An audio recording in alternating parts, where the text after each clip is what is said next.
Good morning all of you. This is the 11th lecture of business study. इससे पहले हम लोग 10 lectures बना चुके हैं चैप्टर नंबर 1 के, जो वो आप लोगों को देखना है। फिर उसके बाद ये 11th वाला लेक्चर देखना है ताकि अच्छे से टॉपिक समझ में आ जाए। Okay, now next, causes of business risk. अब हमने पढ़ा था कि बिजनेस रिस्क के टाइप्स हमने पढ़ लिए थे, नेचर हमने पढ़ लिया था। अब हम देखेंगे कि बिजनेस की जो रिस्क होती है उसके कॉजेज क्या है, बिजनेस रिस्क आती क्यों है, व्हाट आर द रीजंस कि बिजनेस रिस्क मतलब रिस्क जो है वो बिजनेस में आएगी। तो हम बात करेंगे first natural causes.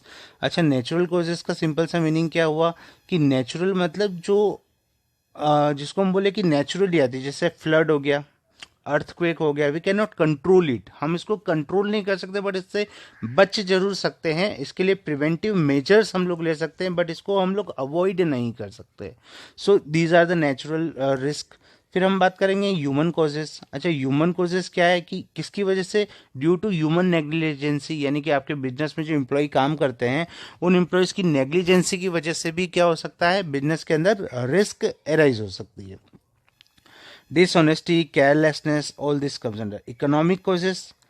Economic causes are those cause जहाँ पे हम बोले कि हाई कंपटीशन हो गया मार्केट में, जिसकी वजह से आपके प्रोडक्ट नहीं बिक रहे हैं, प्राइजेज आपके प्रोडक्ट्स की अचानक से डाउन हो गई है। तो ये सारी चीज़ें जो होती है इकोनॉमिक कॉजेज में आएगी। और अदर कॉजेज में अगर हम बात करें तो वो आएगा पॉलिटिकल डिस्टर्बेंस की वजह से। आपके जैसे गवर्नमेंट चेंज होती है, गवर्नमेंट ने इंडस्ट्री या बिजनेस से रिलेटेड कोई लॉस को चेंज कर दिया है, तो वो सारी चीज़ें अदर कॉजेज में आएगी। क्लियर है?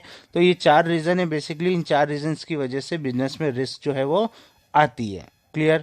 अब हमारा इस चैप्टर का सबसे लास्ट और इम्पोर्टेंट जो टॉपिक है वो ख़त्म कर रहे हैं हम लोग, जिसका नाम है, अभी ख़त्म करेंगे उसको फटाफट, starting a business basic factors. कि बिजनेस स्टार्ट करने के लिए बेसिक फैक्टर क्या है। अभी हमने बिजनेस की पूरी स्टडी की है, तो अब हम लोग देखेंगे कि बिजनेस को स्टार्ट कैसे करें, उसके लिए क्या क्या चीज़ें की ज़रूरत होगी वो देखेंगे। तो सबसे पहले अगर हम बात करें selection of A line of A business, कि बिजनेस लाइन का सिलेक्शन कैसे करें।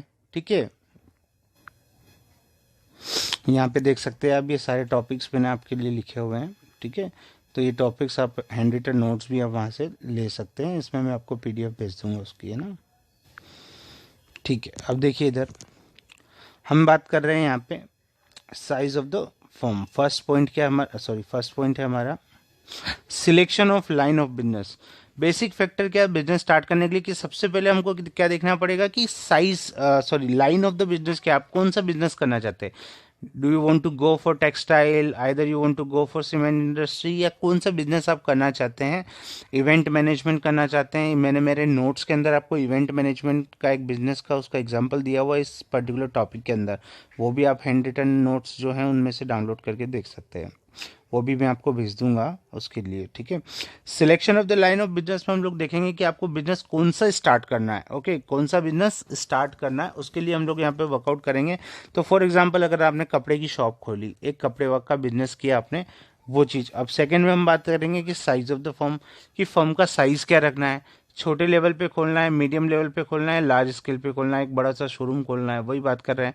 तो ये आप देखेंगे, तो आपने बोला कि हम लोग एक मीडियम लेवल की शॉप ओपन करेंगे। ठीक है, फिर हमने बोला कि choice of the form of ownership, आप क्या ओनरशिप का फॉर्म कौन सा चाहते हैं। फॉर एग्जांपल अगर हम बात करें कि नहीं, मैं खुद चाहता हूँ कि मैं ही बिजनेस मेंटेन करूँ और सारा पैसा भी मैं ही लगाऊँ और सारे डिसीजन भी मेरे ही हो, तो उसके लिए आप सोल प्रोप्राइटर चूज़ कर सकते हैं।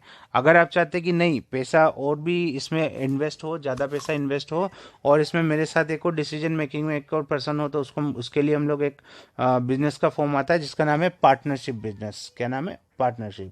तो ऐसे पार्टनरशिप बना सकते हैं। फिर और ज़्यादा कैपिटल की जरूरत होगी तो हम लोग कंपनी फॉर्म में जाएंगे, जॉइंट वेंचर, बहुत सारी चीज़ें आती है। तो हम लोग अब बात कर रहे हैं कि फॉर एग्जांपल आपने self sole proprietorship business choose किया। अब हम बात करते हैं फिर कि location of the business enterprise, कि बिजनेस लगाना कहाँ है, सिटी एरिया में लगाना है कि कहाँ लगाना है। अगर हम मनासा की बात करें तो मनासा में आरएलबी रोड पे लगाना है, बस स्टैंड के पास लगाना है, नीमच नाके पे लगाना है, रामपुरा नाके पे लगाना है, कहाँ लगाना है। So we have to choose that location. फिर अगर हम बात करें financial and financing the proposition, कि अब जो बिजनेस लगाएंगे उसके लिए पैसा कहाँ से आएगा, जो भी बिजनेस हम लोग लगाएंगे उसके लिए पैसा कहाँ से आने वाला है, या तो बैंक से लोन लेने वाले हैं या खुद का कैपिटल लगाएंगे, या किस तरीके से हम उस पैसे की अरेंजमेंट करेंगे उसको देखेंगे। फिर फिजिकल फैसिलिटीज़, अच्छा फिर हम देखेंगे कि बिजनेस ओपन कैसे करना है, जैसे बिल्डिंग के अंदर ओपन करना है या स्मॉल शॉप के अंदर ओपन करना है, तो वो फिजिकल फैसिलिटीज़ भी हमको क्या करनी पड़ेगी, अरेंज करनी पड़ेगी, ठीक है। फिर उसके बाद हम लोग देखेंगे प्लांट लेआउट, कि आपके बिजनेस का प्लांट लेआउट क्या है। प्लांट लेआउट का मतलब जो थिंग्स जो बिजनेस के अंदर रहती है उनका अरेंजमेंट कैसा है। जैसे आप किड्स के लिए अगर कपड़े सेल आउट कर रहे हैं तो किड्स का सेक्शन अलग, जेंट्स के लिए सेक्शन अलग, तो ये सभी सेक्शंस को हम प्लान आउट जिसको हम बोलते हैं प्लांट लेआउट। बिजनेस में अगर बड़े बिजनेस की बात करेंगे तो वहाँ पे मशीन्स का अरेंजमेंट अलग होगा, ऑफिस सिस्टम अलग होगा, ऑफिस से रिलेटेड वर्क अलग होगा, प्रोडक्शन रॉ मटेरियल का अलग अलग होगा, तो वो सब चीज़ें हम वहाँ बात करेंगे। कॉम्पिटेंट एंड कमिटेड वर्कफोर्स, अच्छा कॉम्पिटेंट एंड कमिटेड वर्कफोर्स का मतलब क्या हुआ कि आपको देखना है कि अब आपके बिजनेस में काम करने के लिए जो भी पर्सन्स को आप रखेंगे, जैसे काउंटर पे हो गए हैं सेलर्स, जो सेल्स एग्जीक्यूटिव हो गए हैं, ऑफिस अटेंडेंट हो गए हैं, जिनको इनको भी जब हम वर्क पे रखेंगे तो we have to see whether they are committed और नॉट। कमिटेड मीन्स कि वो काम अच्छे से कर सकते हैं या नहीं। फिर हम देखेंगे टैक्स प्लानिंग, कि हम देखेंगे कि ये सब हम लोग जब करते हैं, ये सब वर्कआउट करेंगे, तो हमको ये भी देखना है कि अगर हमको ज़्यादा प्रॉफिट होगा तो वहाँ पे टैक्स सेविंग कैसे कर सकते हैं। गवर्नमेंट ऑफ इंडिया को जो हमको टैक्स देना होता है उसमें हम लोग थोड़ा बहुत उस पैसे को किस तरीके से लीगल तरीके से बचा सकते हैं, जहाँ पे हम कंपनी के लिए और कोई इन्वेस्टमेंट करके उस पैसे को वहाँ यूज़ कर सकते हैं। और फिर उसके बाद लॉन्चिंग द इंटरप्राइज, और गवर्नमेंट ऑफ इंडिया को कितना टैक्स देना है वो सब हम लोग उसमें टैक्स प्लानिंग के अंदर डिस्कस करेंगे कि गवर्नमेंट को कितना टैक्स देना है, ये सब चीज़। फिर लॉन्चिंग द इंटरप्राइज, और अल्टीमेटली हम लोग क्या करेंगे, उसका लॉन्चिंग करेंगे, यानी कि उसके लिए रिबिन काटेंगे। रिबिन समझते हैं ना आप, रिबिन इनोग्रेशन करना किसी भी पर्टिकुलर का। अच्छा इनोग्रेशन करने के लिए हमको क्या करना पड़ेगा, इनोग्रेशन कोई भी कर सकता है, आप खुद भी कर सकते हैं, आपके पेरेंट्स कर सकते हैं, किसी से भी करवा सकते हैं, करवाना चाहिए इनोग्रेशन दूसरे से। जनरली आप लोगों ने देखा होगा बहुत सी बार कि कोई पर्सन पर्टिकुलर